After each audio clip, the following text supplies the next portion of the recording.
The Eternal Bloodline. Kabanata 68. Natigilan sina Alec at Carcel nang mabalot ng maliwanag na liwanag si Kyle. Pinagmasdan ni Kyle ang liwanag na may pagkalito, pero nanlaki ang mga mata niya nang makita ang sirang brooch sa kanyang hita. Kumikinang ang mga piraso ng brooch, at nilamon nito ang buong katawan ni Kyle. Nagmura si Kyle.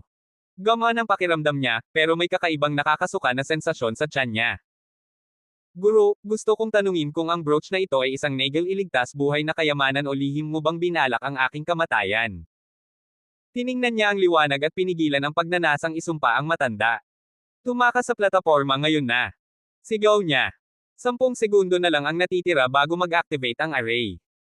Gusto sanang sunggaban ni Alec at Carcel si Kyle, pero nawala na ito sa silid, dala ng maliwanag na liwanag. Masyadong mabilis ang lahat. Natigilan sina Aoki at Oliver, pero hindi sila tumigil sa pag-aaway. Sumigaw si Bia, pero mahigpit siyang hinawakan ni Mia. Narinig niya ang boses ni Kyle, manatili ka kay Mia hanggang sa sunduin kita. Pagkatapos noon, hindi na niya narinig ang boses ni Kyle. Sabay-sabay na sumugod sina Alec at Carcel sa plataporma. Nakatayo ang mga estudyante sa plataporma nang marahas na tumaas ang mana sa paligid. Halos lumuwa ang mga mata ni Aoki nang maramdaman niya ang paggalaw ng mana. Paano? Tanong niya nang makita ang plataporma. Paano lumitaw ang teleportation array? Gustong hilahin ni Aoki ang buhok niya sa galit. Hindi niya nakuha ang mga bata. Sumigaw si Alec, tumalon pabalik ang propesor. Nakita ni Oliver ang pag-atake ni Aoki. Hindi nagabala si Oliver na harangin ito at tumalon pabalik sa plataporma. Kumaibot-kibot ang kanyang kamay nang lumipad pabalik ang kanyang katawan. Sumigaw si Alec, ngayon na. Inubos ng mga estudyante ang mana nila at ginamit ang lahat ng kasanayan nila. Sumigaw si Aoki sa frustration at galit. Dumura si Oliver ng dugo at bumagsak.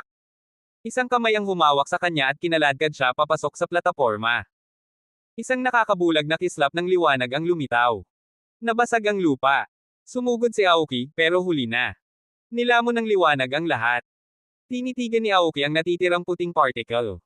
Nanginginig ang natitirang mana sa paligid ng platform. Tumakbo si Aoki palayo. Damn it! Mga bastos! Isang malaking puwersa ang tumama sa katawan ni Aoki, at lumipad siya. Sumabog ang lupa. Bumagsak ang isang dingding. Samantala, nakatayo si Larry, pero nang makita ang kapahamakan, muntik na siyang magluwa ng dugo at mawala ng malay. Bumagsak ang isang malaking bato sa ulo niya. Bumalik si Zener at ang grupo niya matapos makatanggap ng mensahe mula kay Aoki. Lumapag si Zener sa harap ng gusali. Hindi pa siya nakakahakbang nang maramdaman niya ang pagyanig. Nanlaki ang mga mata ni Zener nang mawala siya sa kinatatayuan niya. Sumulpat siya sa harapan ng kanyang silid. Nawala ang ningning ng mga mata niya nang makita ang kalagayan ng kanyang silid. Nakita niya ang hola na nakabaon sa ilalim ng malaking bato.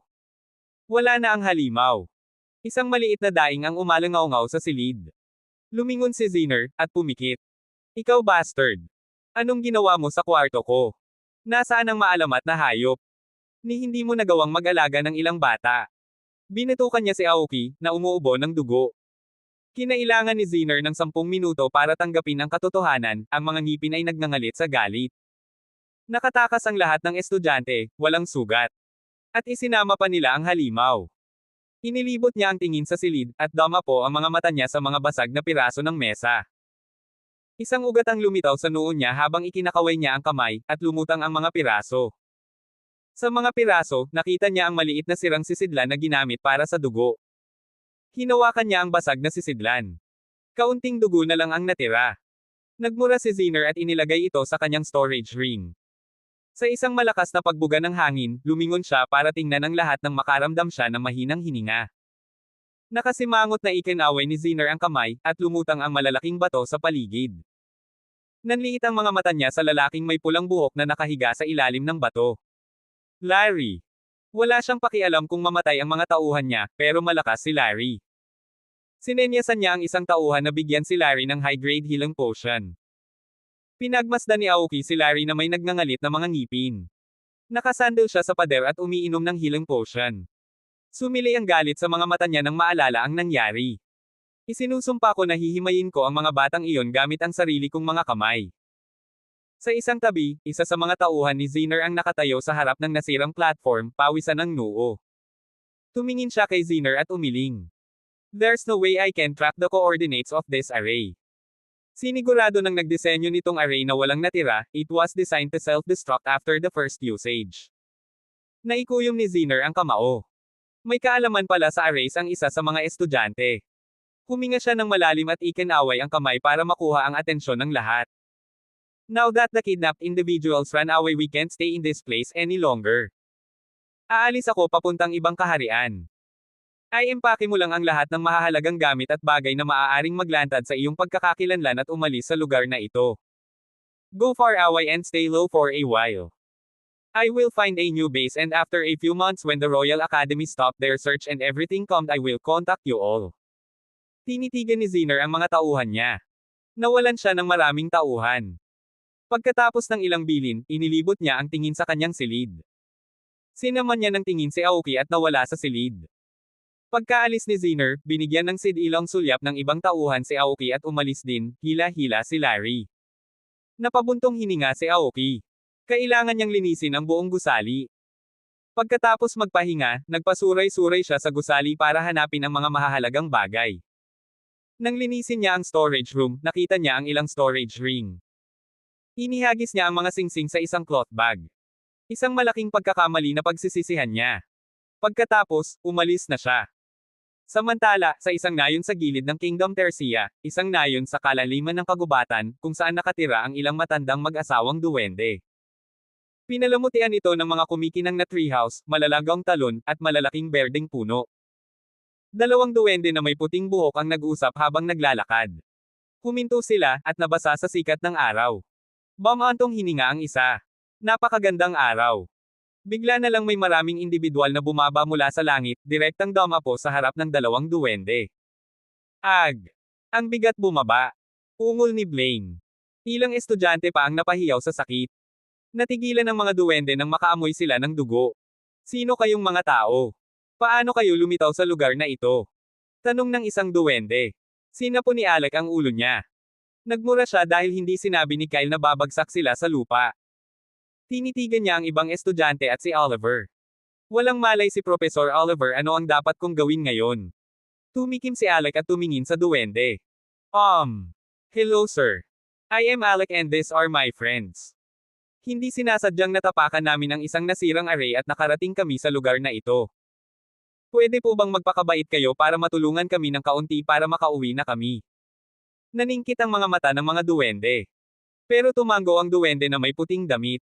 Nararamdaman niya ang ranggo ng bata na hindi sila banta sa kanila.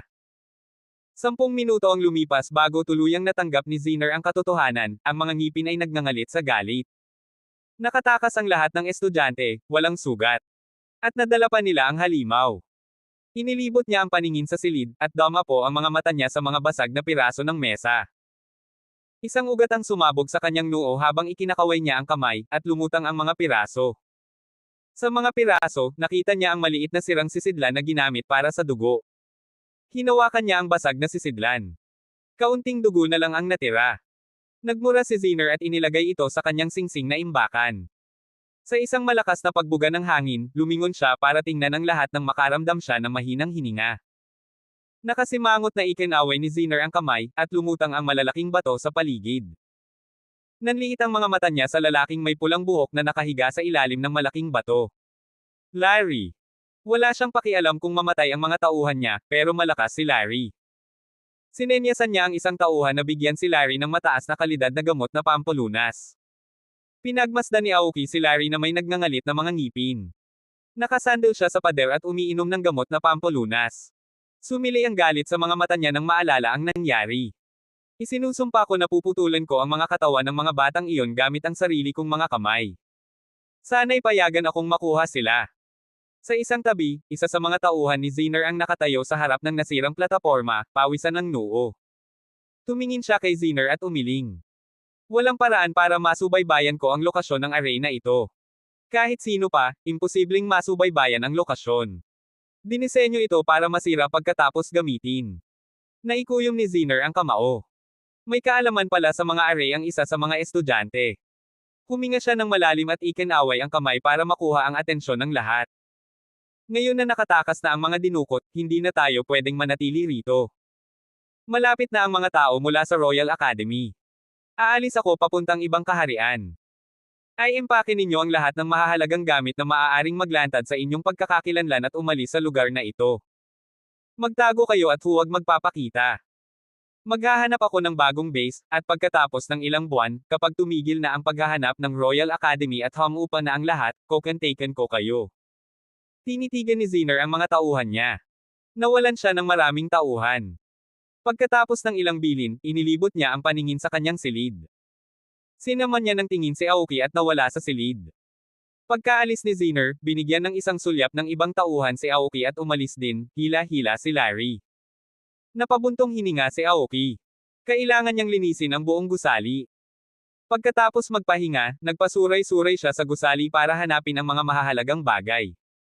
Nang linisin niya ang imbakan, nakita niya ang ilang singsing na imbakan. Inihagis niya ang mga singsing sa isang bag na tela. Isang malaking pagkakamali na pagsisisihan niya. Pagkatapos, umalis na siya. Samantala, sa isang nayon sa gilid ng kaharian ng Tercia, isang nayon sa kalaliman ng kagubatan, kung saan nakatira ang ilang matatandang mag-asawang duwende. Pinalamutian ito ng mga kumikinang na bahay sa puno, luntiang talon, at metatayog na berdeng puno. Dalawang duwende na may puting buhok ang nag-uusap habang naglalakad. Huminto sila, at nabasa sa sikat ng araw. Bumantong hininga ang isa. Napakagandang araw. Bigla na lang may maraming tao na bumaba mula sa langit, direktang dumapo sa harap ng dalawang duwende. Hooray! Ang bigat ng pagbagsak. Ungol ni Blaine. Ilang estudyante pa ang napahiyaw sa sakit. Natigilan ang mga duwende nang makaamoy sila ng dugo. Sino kayo? Paano kayo napunta rito? Tanong ng isang duwende. Sinapo ni Alec ang ulo niya. Nagmura siya dahil hindi sinabi ni Kyle na babagsak sila sa lupa. Tinitigan niya ang ibang estudyante at si Oliver.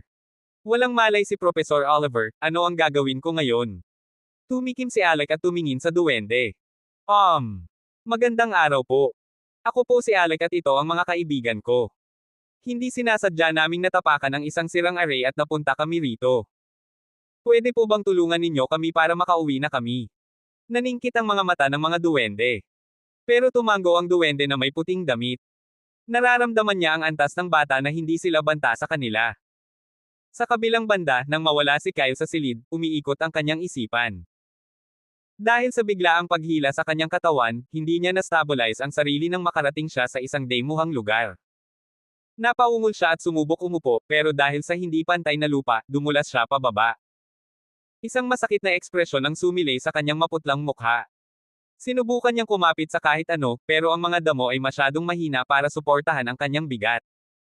Matapos ang ilang segundo, huminto ang pagdulas niya nang mabangga siya sa isang puno. Sumigaw si Kyle at kumapit sa puno dahil sa sakit. Nakahinga siya ng maluwag at iminulat ang malabo niyang mga mata. Napaligiran siya ng mga puno at matataas na damo. Sa di kalayuan, may isang katamtamang laki na gusali na nakatago sa pagitan ng mga puno. Bahagyang yumanig ang gusali, na nagpapadala ng maliliit na panginginig sa paligid. Kabaliktaran ng kanyang kalagayan, bahagyang umawang ang mga labi ni Kyle. Ang array ay sumabog. Bulong niya. Nag-alala siya kina Alec at sa iba pa dahil hindi niya inaasahan na mawawala siya bigla.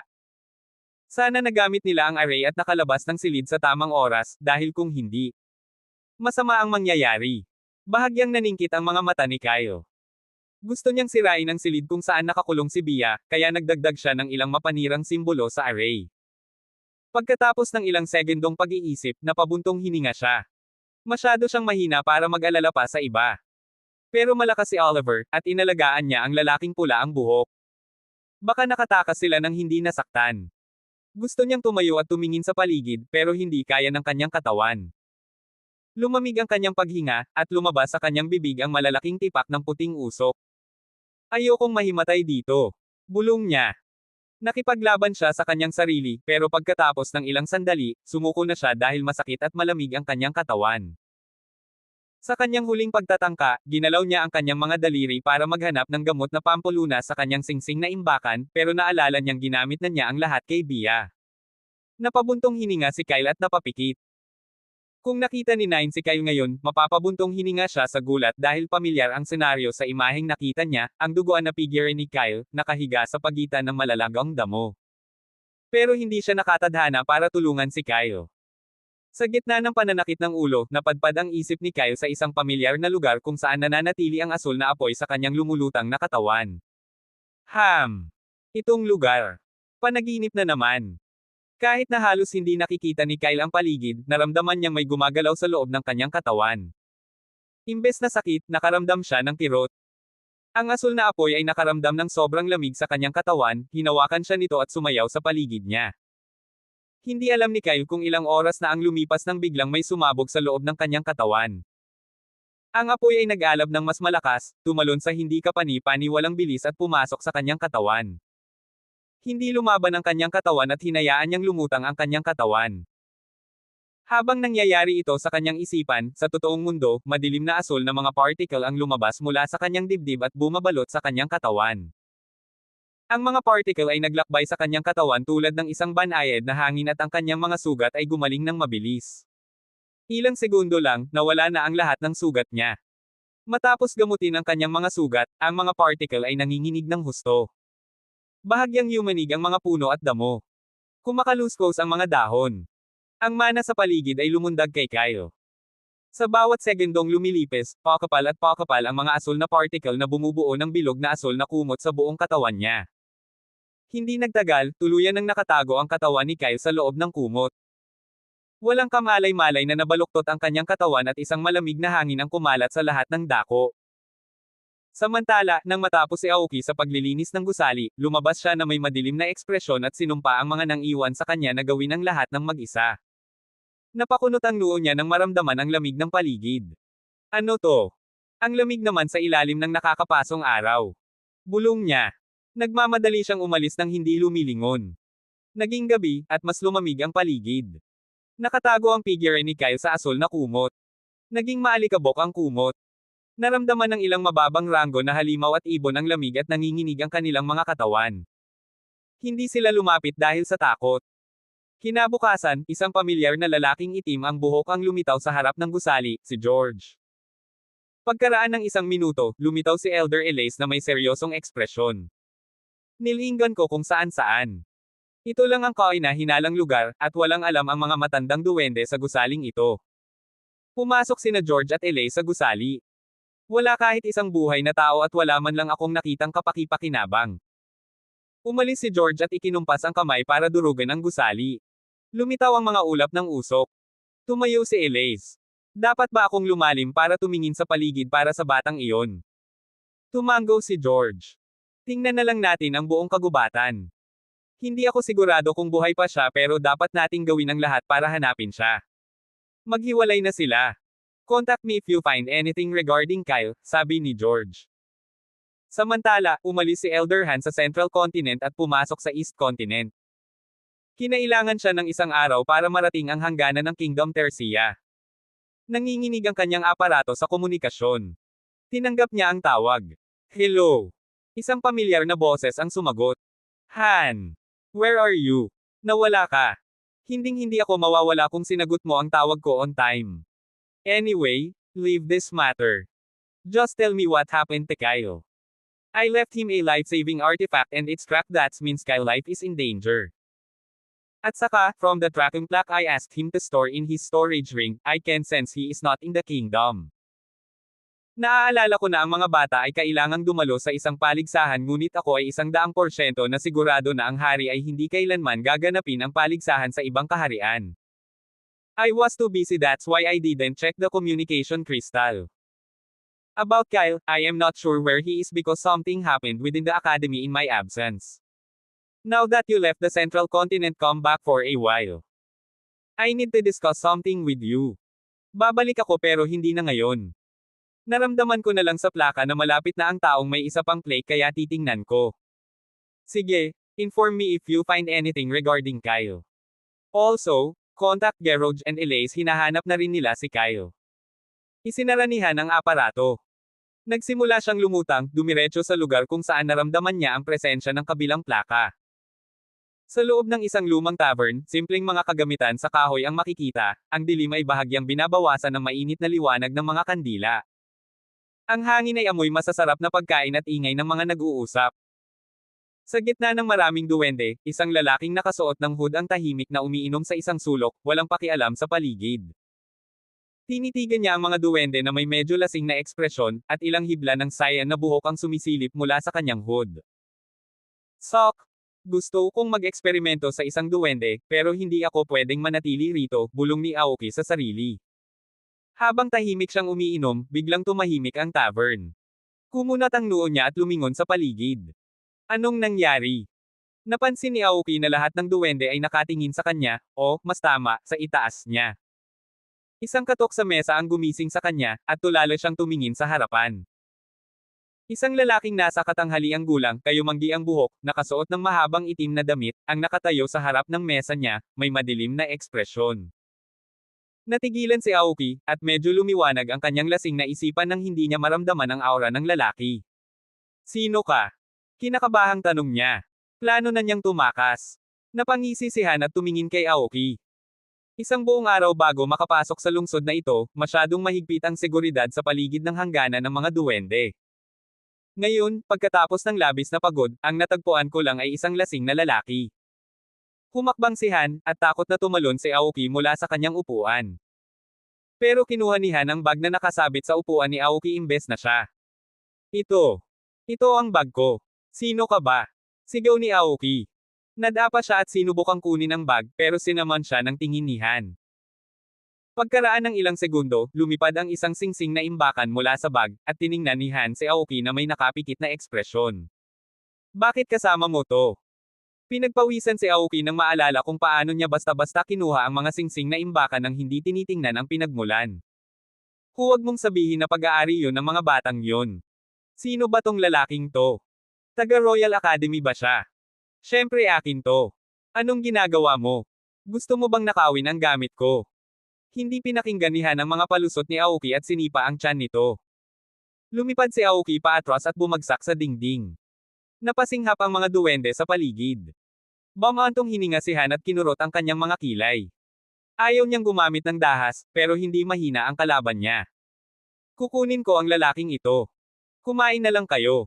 Kinuha niya ang bag at kinaladkad si Aoki palabas. Nakakita siya ng teleportation array at umalis. Naglakbay si Han ng isang araw pa, may nag-aalalang ekspresyon.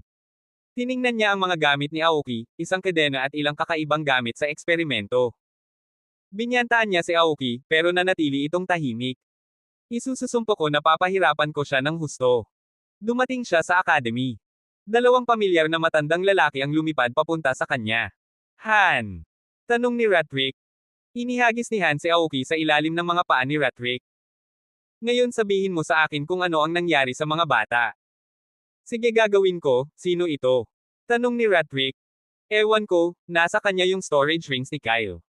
I think he is among those individuals who kidnapped the kids. Levi dragged him to the investigation chamber. I want all the information regarding the ones who dare to attack my people. Umalis si Elder Levi kasama si Aoki.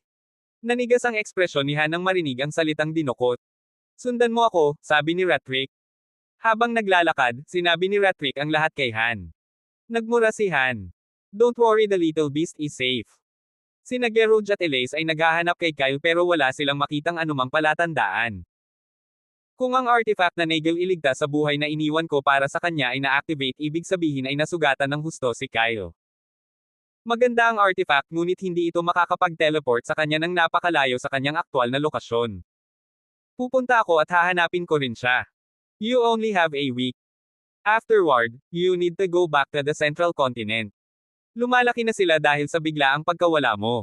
Yung mga bastos. Ayokong pumunta pero alam ko ang kahihinatnan ng mga kilos ko. Don't worry, babalik ako pag hindi ko mahanap yung kid na yon. Pigilan siya ni Rattrick. Give me the storage rings. Alec requested me to find his sword. Ibabalik ko ang mga singsing sa mga bata. Abangan ang mga susunod pang kabanata ng The Eternal Bloodline.